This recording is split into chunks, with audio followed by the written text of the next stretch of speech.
감사합니다. 이 시간 허락하신 말씀은 출애굽기 4장 24절을 봅니다.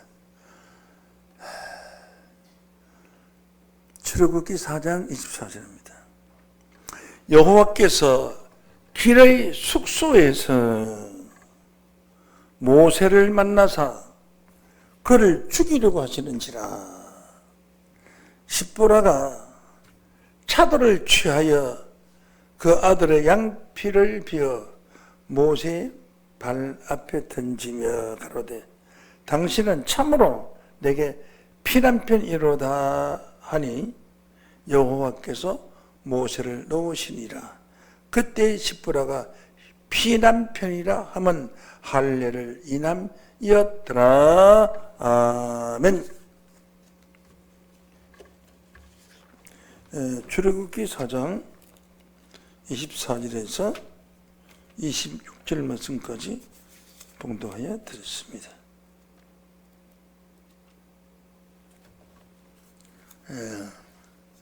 오늘 이 말씀을 통해서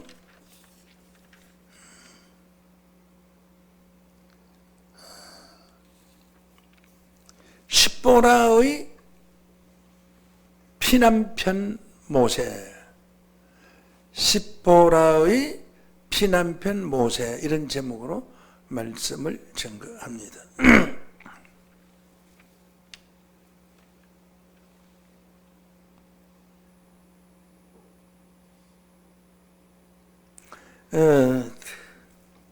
모세는 태어날 때부터 하나님의 섭리를 안고 태어났어요. 그래서 죽어야 마땅할 모세지만은 산파의 도움으로 또 죽을 고비를 면해서 석 달을 살았고, 더 이상 살 수가 없어서 애기 우는 소리가 바깥에 들리면 안 돼요.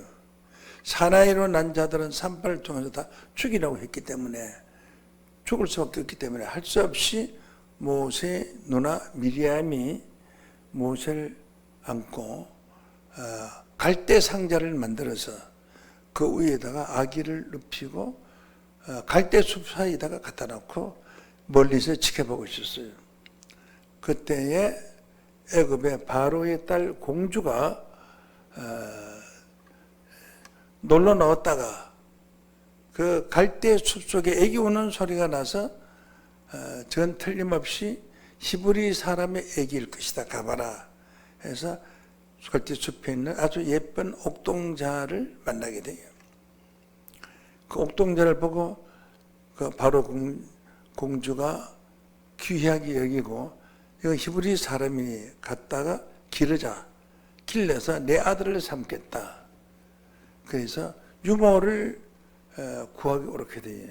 그때 여인이 나타났어요. 어머니 나타나서 제가 이 아기를 키우면 안 될까요? 그러니까 그럼 좋다. 네가 좀 키워줘라. 그러니 친어머니가 바로 궁전에 들어가서 아기를 키워요. 그래서 그 아들을 마침 공주가 남편이 죽고 아들이 없어. 자기 아들을 삼았어요. 공주의 아들을 삼아서 아주 귀하게 애굽 궁전에 가서 잘 건강히 자란 것입니다. 자, 이렇게 탄생한 모세가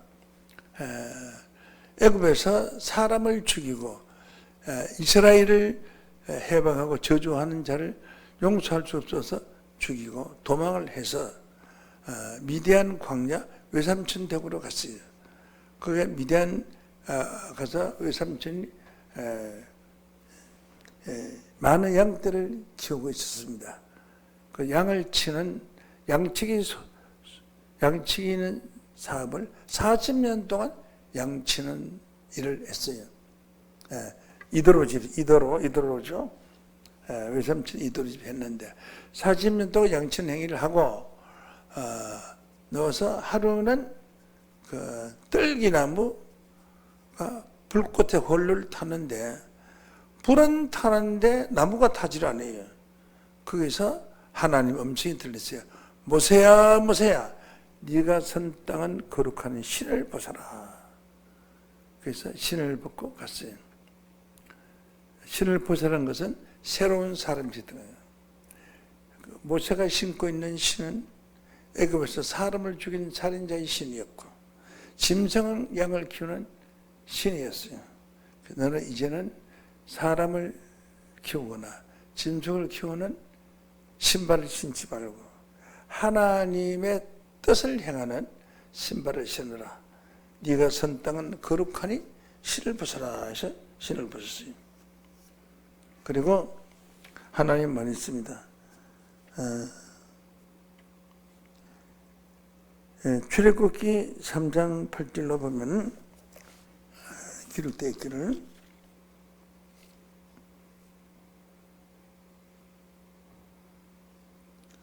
애굽의 손에서 우리 그들을 그 땅에서 인도하여 아름답고 광대한 땅, 젖과 꿀이 흐르는 땅, 가나안 족속.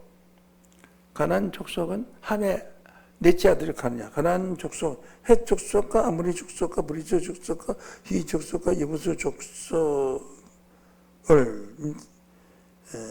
그 족속들이 사는 그 땅에 이르러 거기에서 너를 괴롭게 하는 모든 자의 학대, 애굽의 학대에서 벗어나서 그 젖과 꿀이 흐르는 좋은 땅에 가서 살아라.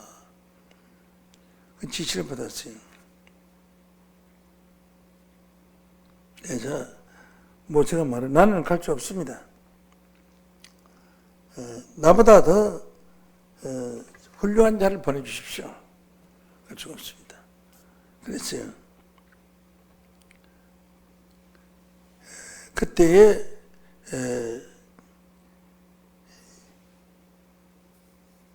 허락을 하지 않습니다.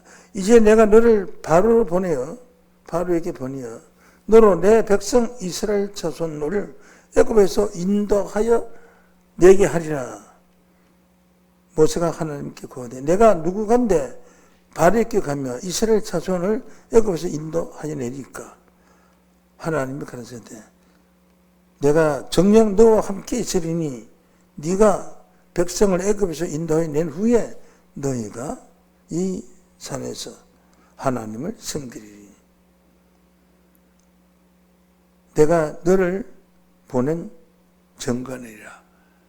하나님을 보낸 정관은 네가 이 땅에서 여기서 바로 하나님을 섬기게 될 것이다. 가라. 그래서 모세가 내가 무슨 힘으로 갑니까? 나 못 갑니다. 하니까 네 형 모세가 있지 않냐. 그러니까 네 형 아론이 있지 않느냐. 모세가 말하기를 모세께 말하 네 형 아론이 있지 않느냐. 둘이 상의해서 하면은 너희 할 수 있다 해라. 그 증거를 보여주십시오 하니까 그러면 네 손을 네 오른손을 네 가슴 속에 한번 여봐라. 그래 바로 내봐라. 문둥이 됐어. 문둥이 손이 됐어. 깜짝 내 손에 문둥이 손이 됐습니다 하니까 소리 지지 말고 다시 네 품속에 한번 해봐라. 여기다 내 손이 깨끗해졌어요. 너는 이러한 신기한 기적을 표적을 행할 수 있는 자네라 하고 있어요. 그리고 네 손에 들고 있는 것이 무엇이냐? 지팡이입니다. 지팡이를 던져라. 딱 던지니까 뱀이 됐어요. 그 뱀이 모세한테 덤비는 거예요. 그래 깜짝 놀라 뒤로 물러서니까 겁내지 말고 뱀 꼬리를 잡아라. 뱀 꼬리 딱 잡으니까 지팡이가 돼버렸어요. 자, 내가 너와 함께 하리니 무엇이든지 너는 해갈 수가 있고 애굽 땅에 가서 바로를 항복시킬 수 있다. 걱정 말고 가라. 그래서 애굽 땅으로 이제 가게 됩니다. 그래서 20절에 보면 모세가 아내와 아들을 나귀에 태우고 애굽으로 갔는데 하나님의 지팡이가 손에 있더라. 출애굽기 4장 20절 모세가 그 아내와 아들들을 나귀에 태우고 애굽으로 돌아가는데 하나님의 지팡이가 손에 있다. 그런데 그 지팡이가 하나님의 지팡이가 아니고 모세가 40년 동안 양떼를 키우던 지팡이고 그 지팡이가 하나님 지팡이가 되어버렸어요. 하나님 지팡이. 그 하나님 지팡이를 가지고 기사와 이적과 권세를 행해서 이스라엘 백성들을 인도낼 것을 말씀하신 것입니다. 네. 그래서 하나님 지팡이를 손에 잡았잖아요. 20절, 21절을 봅니다. 여호와께서 모시게 이르시되 네가 애굽으로 돌아가거든 내가 네 손에 준 이적을 바로 앞에서 행하라. 그러나 내가 그 마음을 강팍하게 한적 그가 백성을 놓지 않으리라. 그게 하나님 작전 기획이죠. 하나님이 바로의 마음을 강팍하게 만들었기 때문에 백성을 놓지 않을 것이다. 그게 하나님의 모략이에요. 그렇잖아요. 그렇게 강팍하게 하리라 하는 것 자체부터 하나님이 그건 작정한 거죠. 모세는 하나님의 모략 속에 들어있어서 하나님 시킨 대로 사명을 할 수밖에 없어요. 22절로 너는 바로에게 이르기를 여호와의 말씀 이스라엘은 내 아들 내 장자라. 내가 네게 이르기를 내 아들을 놓아서 나를 섬기게 하라 하여 또 네가 놓기를 거절하니 내가 네 아들 장자를 죽이리라 하셨다 하라 하시니라. 그래서 정 네가 말을 안 들으면은 당신의 장자를 바로의 장자를 죽일 것이다. 그렇게까지 예언을 했어요. 그래 하라고 하는 거예요. 그래 그런 사명을 받아가지고 여호와께 24절에 여호와께 길의 숙소에서 모세를 만나자. 길의 숙소가 뭔가 하면 애굽에 가는 그 길 옆에 숙소가 있는데 그 숙소에서 여호와를 만났어요. 만나자마자 그를 죽이려고 하는지라. 이게 변한 건 무슨 일이냐 그죠? 하나님이 이스라엘을 구원하는 큰 사명지를 세워놓고 또 그 기사와 이적을 행하라고 할 수 있는 권세를 보여줘놓고 지팡이 권세까지 줘놓고 왜 벼랑간에 죽이려고 하느냐 그지? 왜 벼랑간에 죽이려고 하는 것을 몰랐어요 모세도. 내가 왜 죽어야 하느냐 그것도 몰랐어요. 여기서 기르의 숙소에서 모세를 만나자 그를 죽이려고 하는지라. 곧 이 말씀. 십보라가 차도를 취하여 그 아들의 양피를 베어 할례를 해냈다는 겁니다. 할례. 양피를 베어 모세 발 앞에 던지에 뭘 던졌냐? 양피를 빼서 포경 수술한 거예요. 포경이라는 것은 잡을 포자 이렇게 보자기를 쌌다 이거지. 포경. 그래서 그걸 베서 지금 말하자면 포경 수술이요. 포경 수술을 해서 한 그 돌칼로 부싯돌 돌칼 아주 하얀 부싯돌은 솜이나 이런 걸 넣고 돌을 치면은 돌을 치는 것과 동시에 그 솜에 불이 붙어요. 불이 좀 골가도 담배 불도 붙이고 집에 불 뗄 때 불도 붙이고 그래요. 부싯돌. 그 부싯돌 칼이에요. 네. 부싯돌 칼을 가지고 모세께 집어던져 버렸어요. 이제 할례를 행하고 집어던짐에 당신은 참으로 내게 피난편이로다. 당신은 내게 피난편이로다 하면서 돌을 집어던졌어요. 그 돌이 아니라 돌칼이요. 피난편이로다 하니 여호와께서 모세를 넣으시리라. 그래서 할례를 행하고 나니까 모세를 죽이려고 하나님이 딱 잡고 있다가 모세를 풀어줬어요. 이건 뭐 때문에 이런 일이 벌어진지를 몰랐어요. 피난편이라 하면, 피난편이라고 말한 것은 할례를 인함이니라. 할례 때문에 피난편을 모세를 죽이려고 한 거다 이 말이죠. 왜? 어린아이가 무슨 애가 나면은 8일이 되면 할례를 받아야 하는데 할례를 안 했어요. 그 어린애 지금은 칼들이 좋아서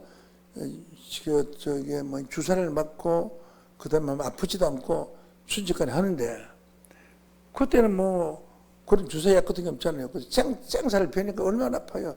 아기가 아파서 몸부림치는 것이 이틀 동안 아파서 몸부림쳐. 그걸 참아 풀 수 없어서 안 하고야 할례 날짜가 지났는데 할례를 안 하고 있었던 거예요.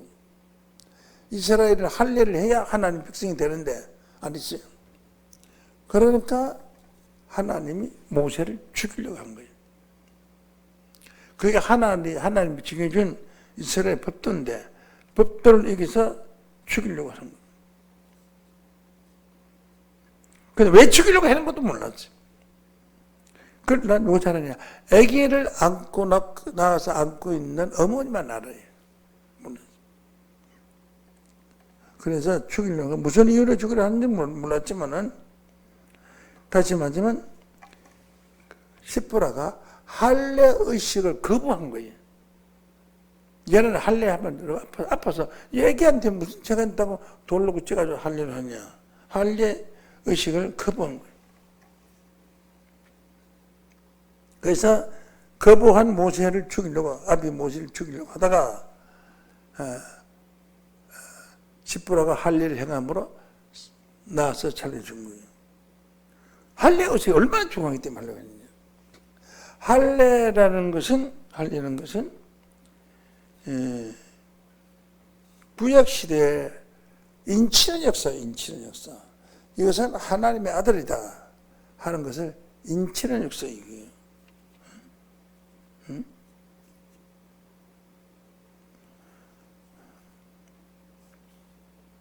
자, 할례를 행함으로 말미암아 아들의 양펠리 뱀으로 모세의 목숨이 구하고 생명을 살려줬어요.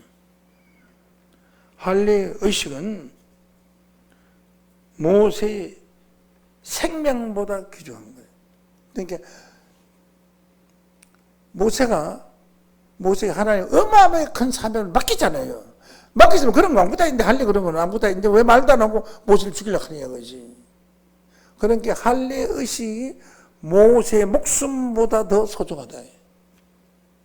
할례 의식은 하나님의 법도예요. 하나님 법도가 하나님의 선지자로 세움을 입은 모세의 사명자도 죽일 수 있다고 해요. 더 소중하다고 해요. 그게 죽이려고 한 거니.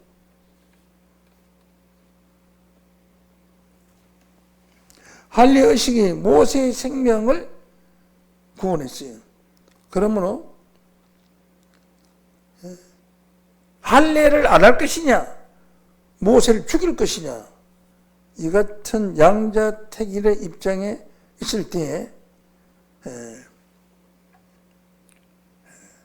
할자로 자기 남편을 죽일 수는 없으니까 할례를 행하고 화딱지가 나니까 그 할례를 행했던 그 차도를 가지고 자기 남편 모세 앞에 던진 겁니다. 이것을 그 공동 번역에 기록되는 내용을 보면 이렇게 되어 있어요. 시브라가 돌칼로 제 아들의 포경을 자르고 그것을 모세에게 던짐에 말했다. 당신은 피로 얻은 내 신랑입니다.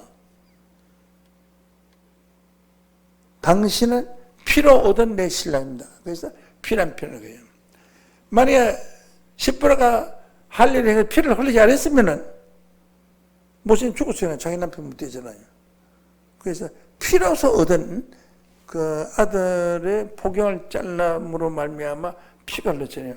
피로서 얻은 남편이다. 그래서 모세를 피남편이라고 피남편. 피남편은 할례를 베풀어서 얻은 신랑이란 뜻이다. 할례를 베풀어서 얻은 신랑이다.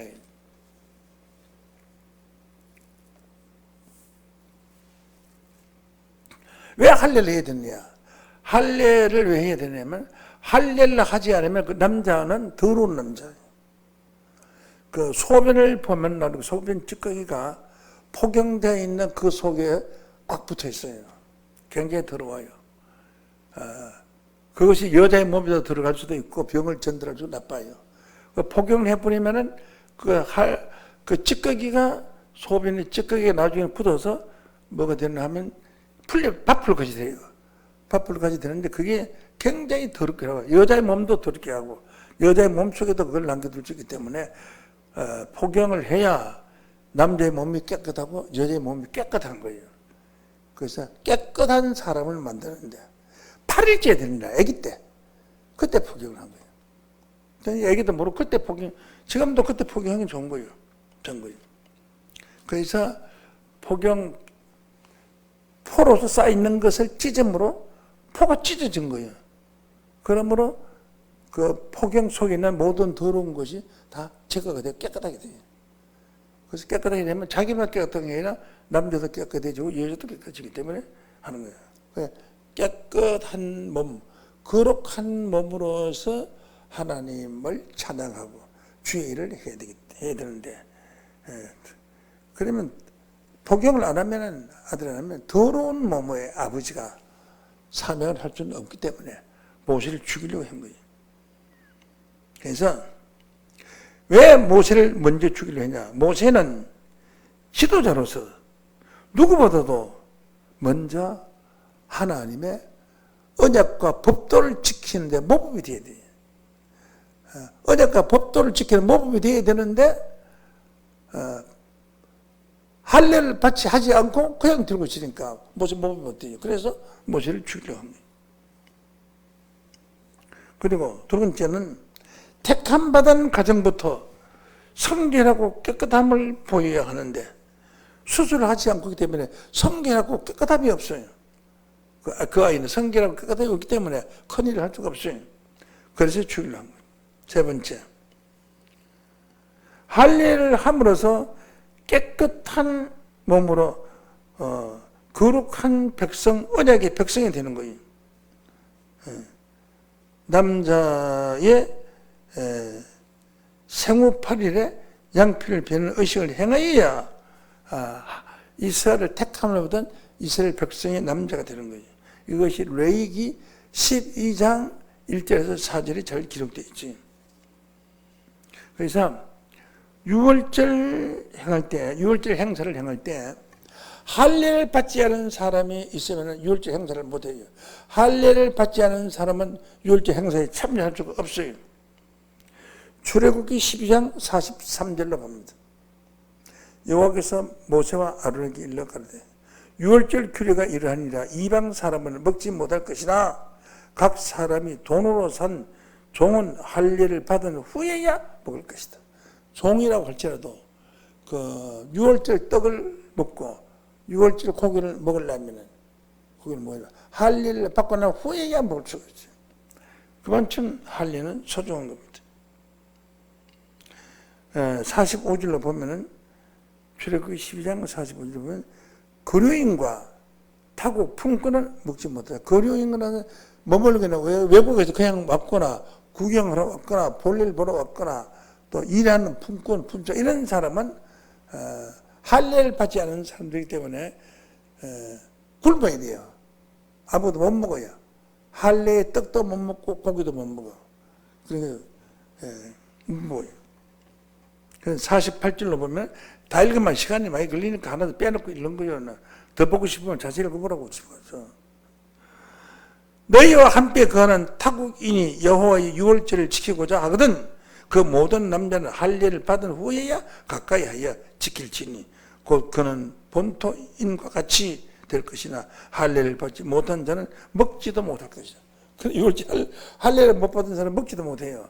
그만큼 할례는 생명과 관계되어 있는 아주 소중한 것이고 또 하나님이 만든 법도예요. 법도를 지도자된 이스라엘 지도자 모세가 어긴다면 이스라엘 백성 전체가 다 어긴 것이 되기 때문에 모세를 죽이고 다른 사람을 출동한 겁니다. 그건 하나님 법도가 무서운 겁니다.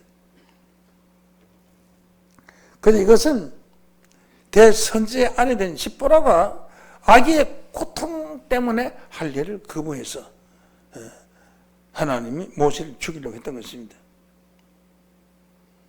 그래서 첫 번째는 지도자는 먼저 하나님의 언약을 지키는 모범이 보여야 한다는 거예요. 아무리 하나님 말씀이 좋아도 이 지도자가 모범을 안 보이면은 그 하나님 말씀을 이루어줄 수가 없어요. 두 번째, 택함을 받은 가정부터 성결하고 깨끗함을 보여야 한다. 가정부터 성결하고 깨끗함을 보이기 때문에 반드시 포경을 해야 된다. 포경 수술을 해야 된다. 세 번째, 세상에 빛과 소금이 되어야 한다. 할례를 거부한 모세 아내 십부라 때문에 모세가 죽음 직전에 할례를 행함으로 살아났다.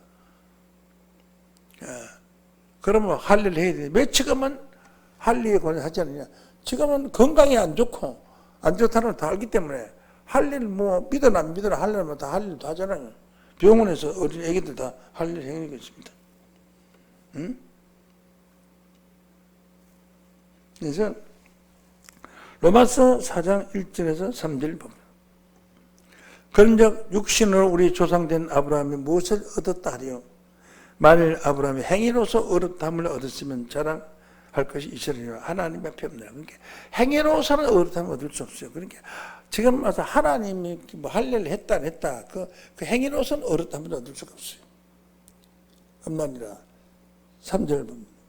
성경이 무엇을 말하느냐? 아브라함의 그 하나님의 믿음에 이것이 저에게 의로 여기신 바 되었다. 아브라함이 하나님의 믿음으로 된 거지. 하나님이 뭐 거룩한 행위를 해서 된 건 아니다. 그래서 이 할례라는 것은 실상은 그 믿음으로, 하나님의 믿음으로 할례가 이루어져야 되지, 법도로 이루어지는 것은 율법이다. 율법으로서는 인간의 구원을 받을 수가 없어요. 그러나 그 당시는 하나님의 법도가 너무 엄하기 때문에 하나님을 순종하게 하기 위해서 나온 법이기 때문에 순종하지 아니하면 누구든지 다 죽음을 받는 겁니다. 그러므로 하나님 말씀 순종하고 순복하는 것이 가장 큰 축복의 길이다. 이렇게 생각을 줬습니다. 그러면 신약시대에 와서는 왜 할례를 크게 논하지 않느냐 생각해 보겠습니다. 로마서 4장 9절을 봅니다.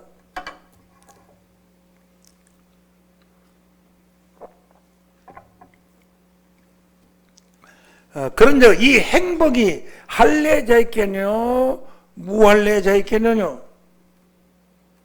그래, 이 행복이라고 말하는 이 행복은 어떤 행복이냐? 이 행복이 할례자의 것이냐 무할례자의 것이냐? 이 행복은 어떤 행복이냐?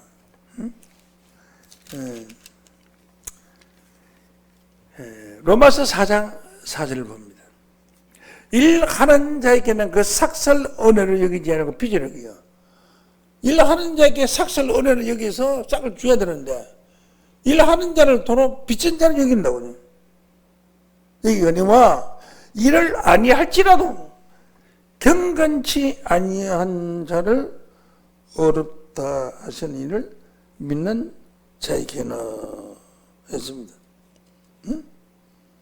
일을 아니할지라도 경건치 아니한 자를 어렵다 하시는 일을 믿는 거는 일 안 한 사람을 보고서 하나님이 이 사람이 경건치 않다,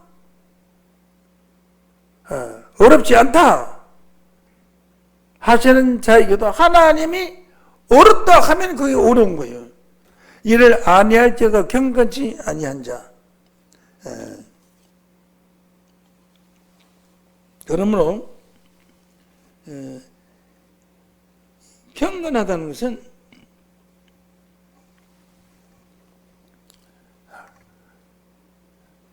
바르고 옳은 일에 윗사람에 대해서 두려운 마음으로 섬기고 받드는 그런 마음을 경건한 마음이라고 해요. 윗사람을 대할 때 자세를 바로하고 몸가짐을 바로하고 순종하는 말을 하고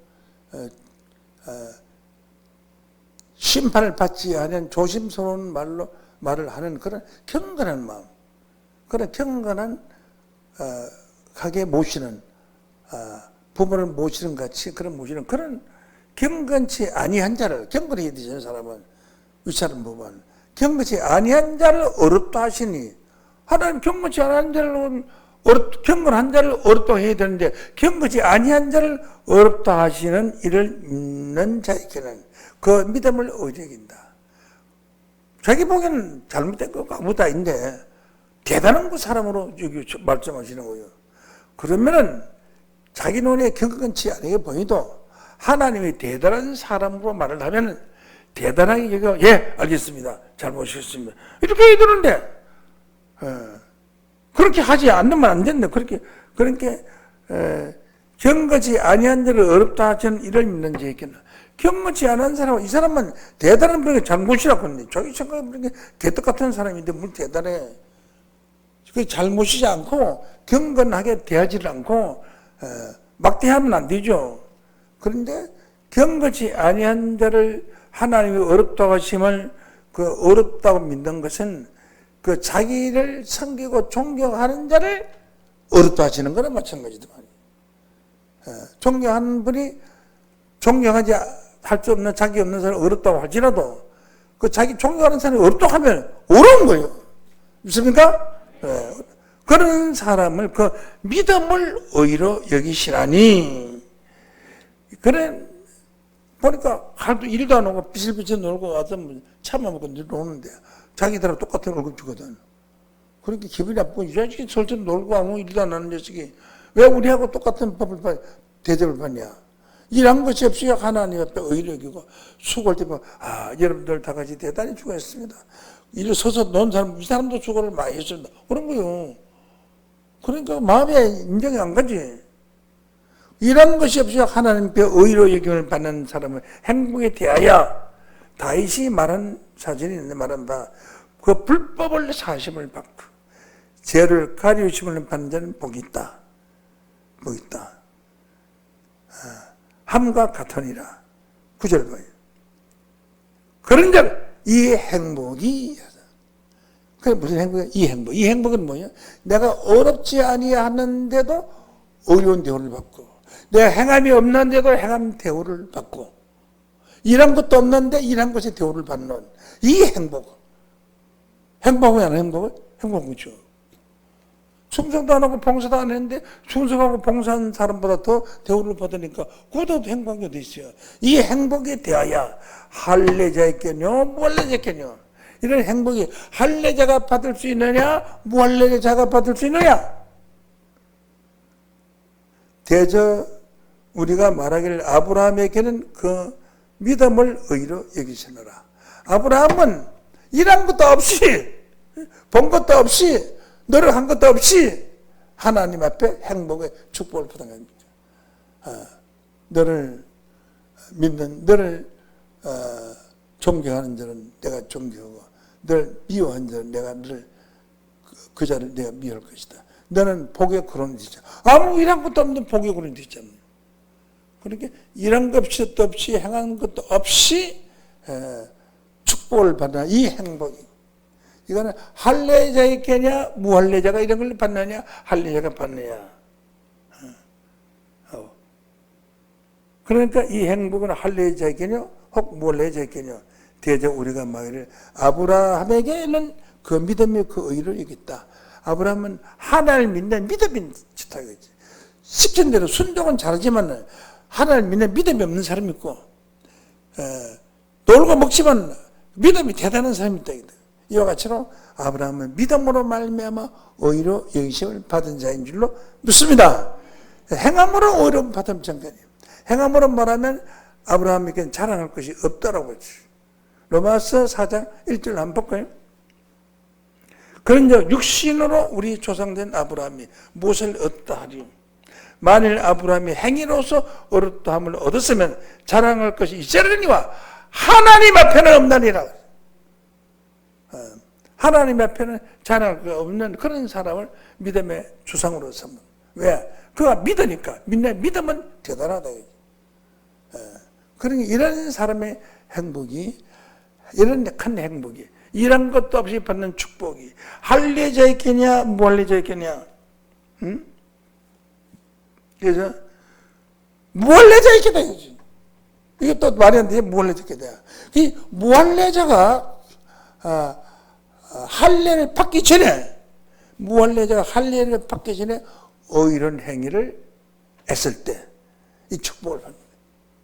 그 할례를 받고 축복을 받는 게 아니라 할례를 받기 전에 의로운 행위를 했을 때 그 뒤에 말씀 보겠습니다.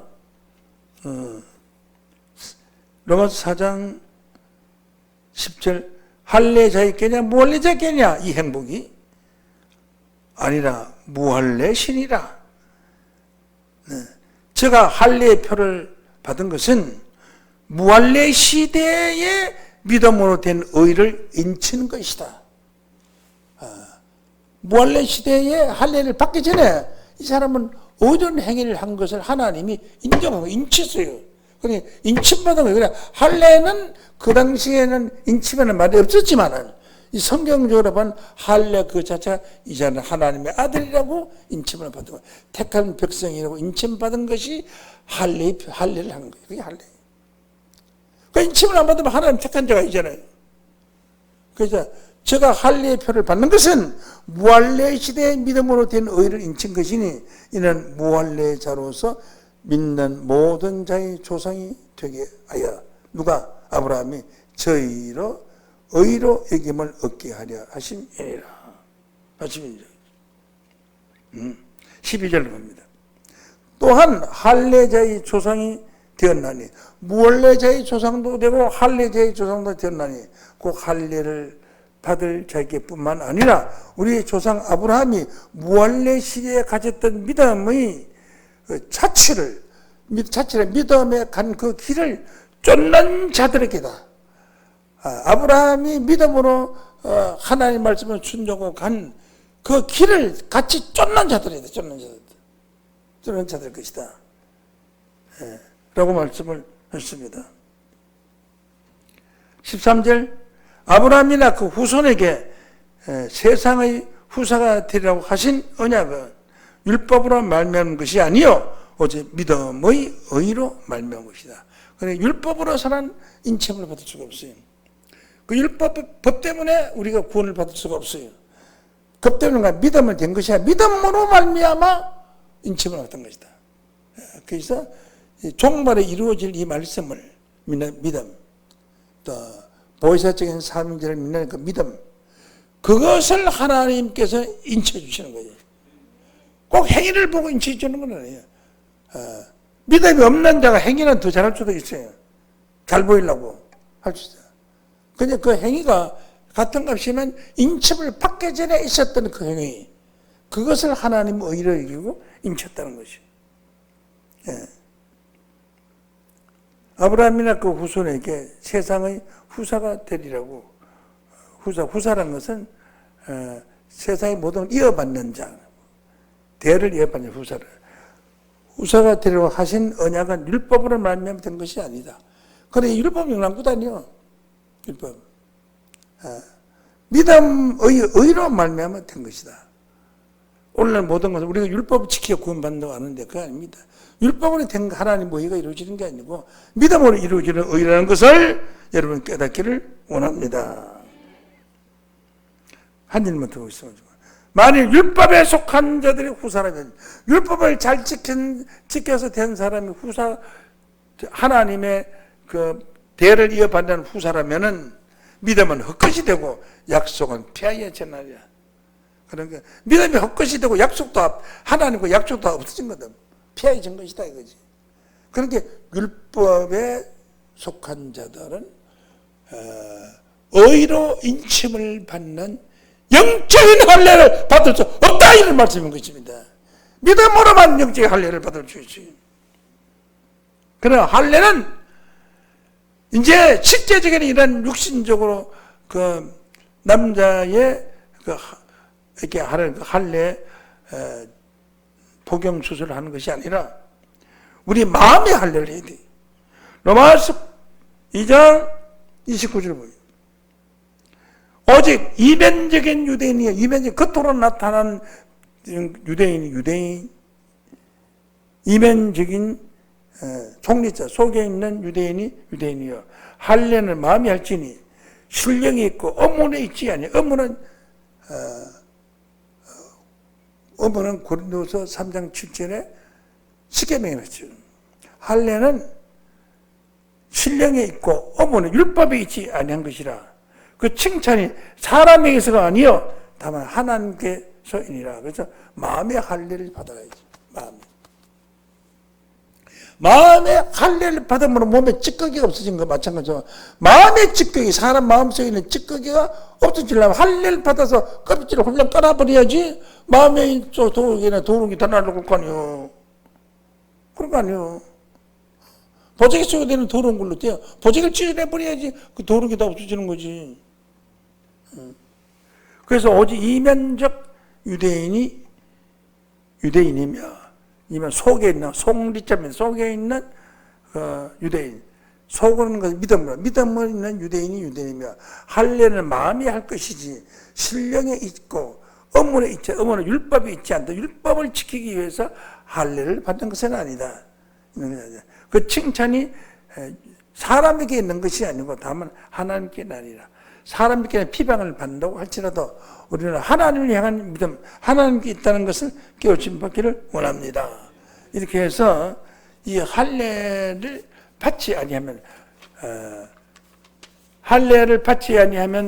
자기 아들의 할례를 받지 않아도 모세는 사명을 감당할 수 없고 죽을 수밖에 없어요. 오늘날 이 시대는 마음의 할례를 받지 않으면 사명자가 될 수 없고 마음의 할례를 받지 않으면 하나님께 인침을 받을 수 없어요. 할례는 인치는 역사의 그림자예요. 여러분들 마음의 할례를 받아서 마음속에 있는 껍질 더러운 것을 다 내버려! 그리고 깨끗한 자가 돼요. 할례가. 그러면 내버려놓으면 할례를 받았으면 아무리 더러운 게 들어도 자동으로 씻겨져 나가게 됐어요. 육신의 할례를 받으면 더러운 게 자동으로 씻겨져 나가듯이 영적의 할례를 마음에 받으면 모든 더러운 씻겨나고 깨끗한 자, 거룩한 자로 인침을 받게 되는 겁니다. 여러분 영적인 할례로 인침을 받은 존귀한 자들을 축복되시기를 예수 이름으로 간절히 축원합니다. 감사합니다. 이 시간 말씀하시겠습니다.